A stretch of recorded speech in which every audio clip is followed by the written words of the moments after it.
Sir ये बताएं कि गुज़िश्ता रोज़ इलेक्शन कमीशन में जो इजलास हुआ उसमें उन्होंने हल्का बंदियों की मुद्दत में कमी कर दी है, जो कि 14 दिसंबर को ख़त्म होनी थी, अब 30 नवंबर को ख़त्म होगी।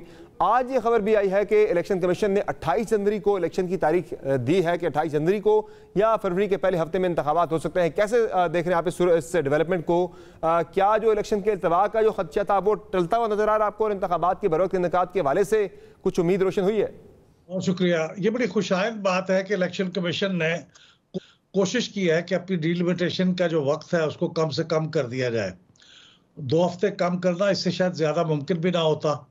तो ये अच्छा क्या, ये बहुत अच्छी बात है। इससे कुछ गैर यकीनी सूरत हाल ख़त्म होने में मदद मिलेगी कि इलेक्शन हो रहे हैं या नहीं हो रहे।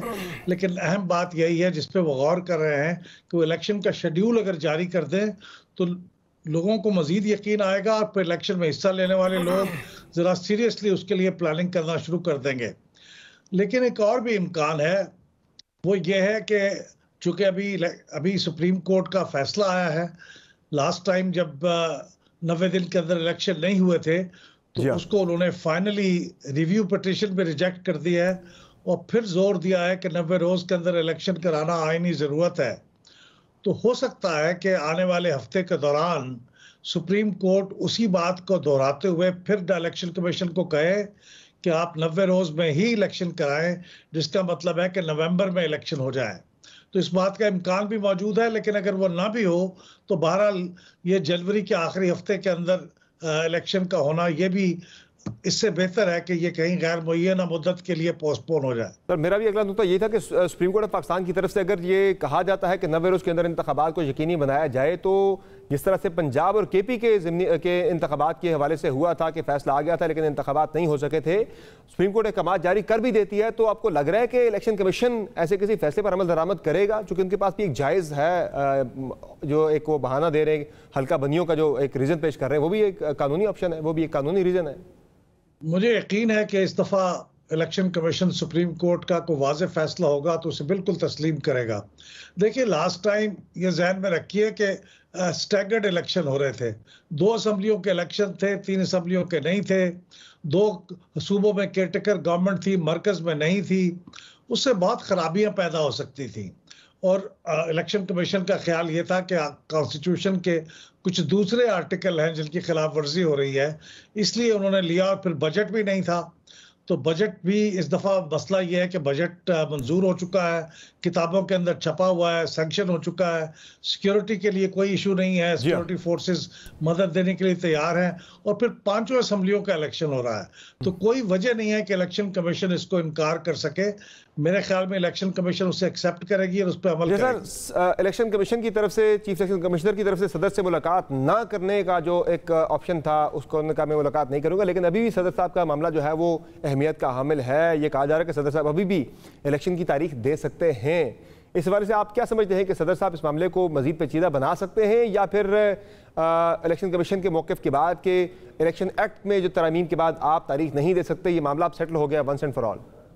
देखिए, ये अभी भी सब्जेक्ट टू इंटरप्रिटेशन है ये मामला। यानी इसको 2 तरह से इंटरप्रेट किया जा सकता है। एक वो जिस तरह से सदर ममलकत ने इंटरप्रेट किया है कि आर्टिकल 48 के मुताबिक अगर वो असम्बली तहलील करें तो उनको डेट देने का इख्तियार है, और दूसरी तरीके से भी जिस तरह इलेक्शन कमीशन ने किया है, उनका कहना यह है कि ये जो रेजोल्यूशन है ये सदर ममलकत ने की ही नहीं, ये तो वज़ीर आज़म के कहने पे हुई है। तो इसलिए ये इख्तियार सदर ममलकत का है ही नहीं कि वो डेट दे सके। ये उसी वक्त इख्तियार होगा जब वो आर्टिकल 58(2) के तहत जब कभी वज़ीर आज़म का इंतखाब ना हो तहरीक अदम एतमाद के बाद, तो उस वक्त वो असम्बली डिसॉल्व करें तो फिर उस पर अप्लाई होता है। तो अब ये चूंकि मामला इंटरप्रिटेशन का है तो इस बारे में भी सुप्रीम कोर्ट ही को फाइनल वर्डिक्ट कर सकेगी। लेकिन मैं ज़ाती तौर पर इलेक्शन कमीशन की इंटरप्रिटेशन से इत्तफाक रखता हूँ कि मेरे ख्याल में इलेक्शन कमीशन का ये कहना दुरुस्त है कि ये सदर ममलकत ने रेजोल्यूशन नहीं की, है तो वज़ीर आज़म के कहने पे हुई है, इसलिए इसकी डेट सदर ममलकत नहीं दे सकते। सर वैसे तो सियासी जमातों का मैटर नहीं करना चाहिए कि कौन सी सियासी जमात इंतखाबात चाहती है, कौन सी इंतखाबात में इल्तवा चाहती है, मैटर तो ये नहीं करता।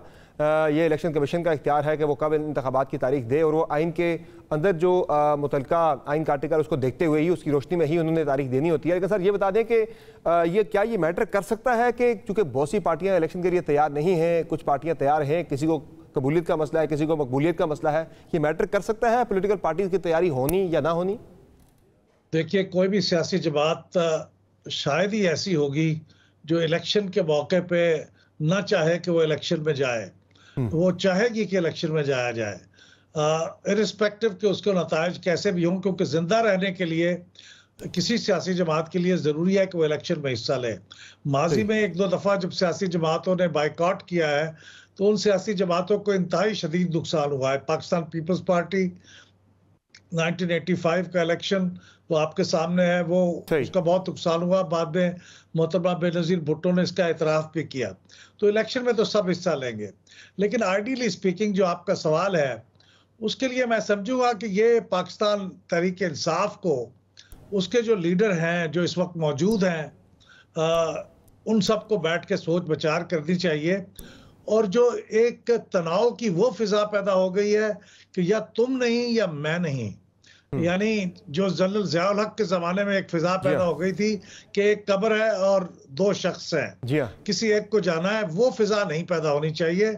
इनको बहरहाल एक सियासी जमात है या कोई गोरिल्ला वारफेयर की कोई ट्रुप नहीं है।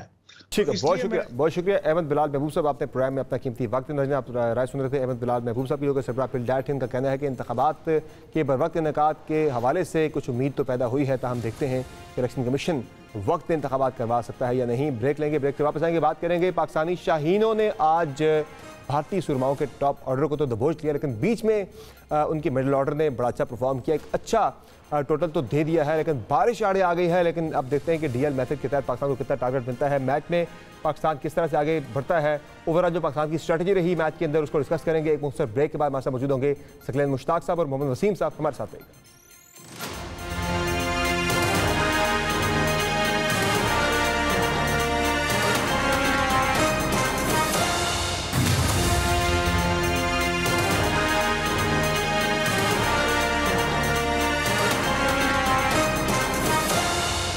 वेलकम बैक नाज़रीन। आज पाकिस्तान और भारत के दरमियान एशिया कप के पहले मैच के अंदर पाकिस्तानी बॉलिंग ने तो बड़ा ज़बरदस्त परफॉर्म किया, भारत को 266 रन पे ऑल आउट कर दिया, लेकिन उसके बाद बारिश जो है वो मैच पे हावी आ गई है। इस वक्त क्या सूरत है? पहले के लिए ग्राउंड के अंदर हमारे नुमाइंदे सिफ्त एहसान हमें ज्वाइन कर रहे हैं, वहाँ से उनसे जानते हैं कि एग्जैक्टली क्या सिचुएशन है वहाँ पे। ये सिफ्त एहसान, क्या बारिश रुक गई है और मैच के शुरू होने का इम्कान कोई नज़र आ रहा है फिलहाल?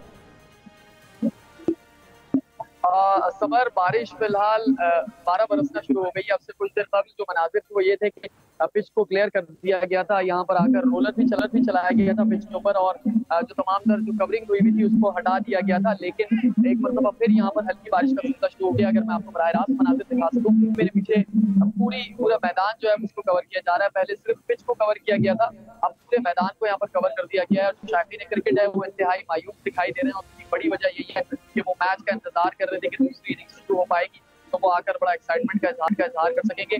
2 मरतबा जब पहली इनिंग्स हुई उसके अंदर 2 मरतबा बारिश की वजह से इंटरप्शन हुई, लेकिन 50 ओवर पूरे मुकम्मल हुए। अब चूंकि एक मरतबा दोबारा से यहाँ पर बारिश शुरू हो गई है तो उसकी वजह से पिच को और साथ मैदान को भी ढक दिया गया। इससे कबल भारतीय टीम यहाँ पर आई, उसने